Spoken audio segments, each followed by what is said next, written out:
Hey folks, Eric here from VeryOldSneakers.com. Thanks so much for tuning in. Today I'm going to do the fourth video in the series that I'm doing around the New York City Marathon. I figured that I am doing everything that I can to procrastinate my run this morning, so I figured that I would make this video before I went out. So today, 5 tips that you need to know before the New York City Marathon to get you prepared for the race.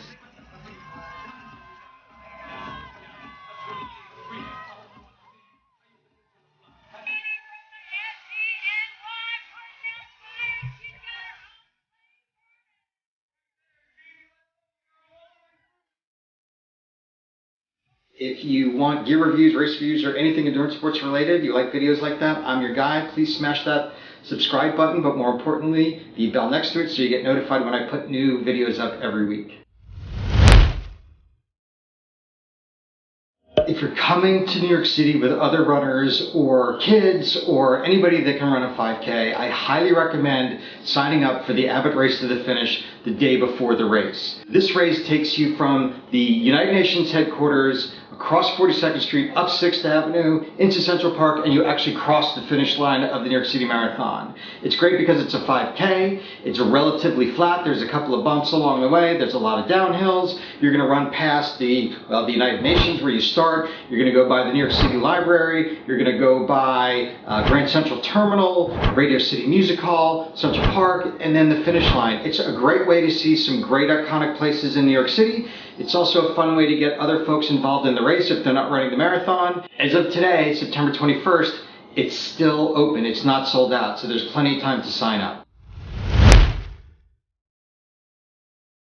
Tip number 2, now this is not exclusive to the New York City Marathon, but I highly recommend putting your name on your shirt. There's nothing that's going to get me up that hill at 5th Avenue to motivate me than somebody looking me dead in the eye and saying, "Eric, you got this." You're basically going to be hearing people cheer your name for almost the entirety of the 26.2 miles. It's like having your own fan club. And there's literally a million people that line the streets of New York City. So you're going to have a million people screaming your name. How many times in your life are you going to have that done? Tip number 3. You have friends and family coming to watch you, strategically place them around the course. It's going to be much easier for you to find them than for them to find you. Now let me repeat that because this is the question that I get asked the most. It's going to be much easier for you to find them than for them to find you. I know it doesn't sound logical, but trust me, it's true. Now, I always tell my friends and family that they should be watching on 1st Avenue, somewhere north of 100th Street, but before you get to the Bronx.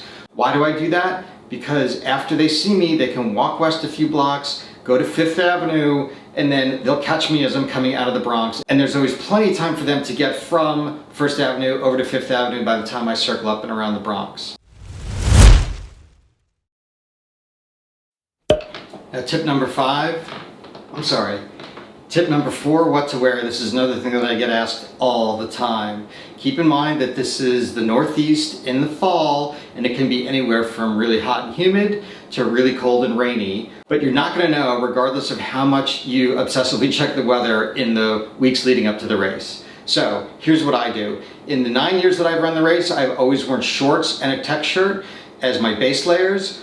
I'll go to the store and I'll buy really long tube socks and I'll cut the end off of a sock and I have a throwaway arm warmer. If it's predicted to be a little chilly, I'll wear a cap. At the very start of the race, chances are it's going to be cold. So I suggest layering up for the start. So what do? I go to a used clothing store, or I go to a sporting goods store, or I raid my closet and I look for a hoodie. Now, why a hoodie? Well, because I can zip it up, and then I have a hood for a little extra warmth. I'll wear an old neck warmer, something that I'm happy to throw away and not worry about. I'm gonna go onto the street and I'm gonna buy a pair of throwaway gloves. Why am I getting all this stuff to throw away?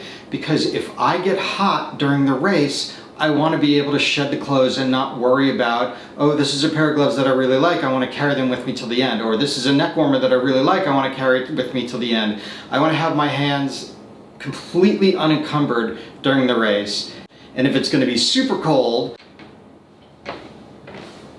trust me when I tell you, you're going to see a lot of people that look like this at the start because they're all wearing throwaway clothes because they want to be able to easily take off the clothes they're wearing when they get hot on the course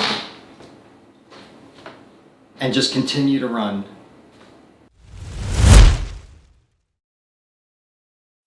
Now, tip number 5 is really about dispelling one of the biggest myths that I've heard about the New York City Marathon, and I believed it too the first year that I ran the race. There is no waterfall of urine that comes down the bridge. I don't know where this started, I don't know how it started, but it's completely false. Now, if you are wearing a green number, and you're going to find that out to mid to late October, what number you're in, or I'm sorry, what color you're wearing, you're going to run on the bottom of the bridge. I was green in my first year, and I was scared to death. I was told to run in the middle of the lanes because the wind that was coming in was just going to blow all of the urine onto the course. Now think about this. A waterfall of urine, that has to be what, like 50, 60 people standing at the side of the bridge, hanging off the side of the bridge, just peeing in unison? It's next to impossible. First of all, if they did that, they would be disqualified because there are guardrails that keep you back from the edge of the bridge. Second of all, there's wind on the top of the bridge too, so it's just gonna blow it right back onto them. It's impossible. I promise you, there's no waterfall of urine if you run the bottom of the bridge. So that's about it, folks. I hope you found this useful. Make sure you tune in next week when I'm going to start doing course strategy tips. So meanwhile, if you found this video useful, I'd love it if you smash that like button below so you can get it up into the YouTube algorithm a little bit more, get some more eyeballs on it. If you like gear reviews, race reviews, anything during sports related, make sure that you subscribe to my channel, but more importantly, hit the bell next to it so you get notified when I put new videos up. Thanks so much for tuning in, and I'll see you next time.